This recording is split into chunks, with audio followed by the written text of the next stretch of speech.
बातमी हिंगोलीतून आहे। हिंगोली जिल्ह्यातील एक कळमनुरी येथील सामाजिक न्याय विभागाच्या वसतिगृहात विद्यार्थ्यांना निकृष्ट दर्जाचं जेवण दिलं जात आहे। विद्यार्थ्यांच्या जेवणात अळ्या आणि किडे निघाले होते। हा प्रकार विद्यार्थ्यांनी त्यांच्या मोबाईल कॅमेऱ्यात कैद करत उघडकीस आणला। या संपूर्ण प्रकाराची दखल सामाजिक न्याय मंत्री संजय शिरसाट यांनी घेतली आहे। यातील दोषी अधिकारी आणि कर्मचाऱ्यांवर गुन्हे दाखल केले जाणार असल्याची माहिती संजय शिरसाट यांनी दिलेली आहे।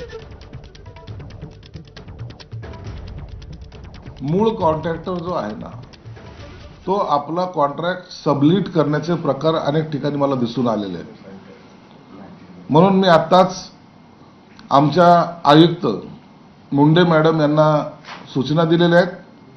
अशा प्रकरणामध्ये तातडीने फौजदार स्वरूपाचे गुन्हे त्या कॉन्ट्रॅक्टरवर आणि तो तिथं जो काही अधिकारी असेल त्यांच्यावर दाखल करा आणि तातडीने त्या प्रकारची चौकशी करून मला अहवाल देण्यात त्यांना सांगितलेलं आहे।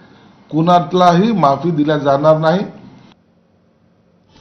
आपली आणि मनोज जरांगे यांची नार्को टेस्ट करा अशी मागणी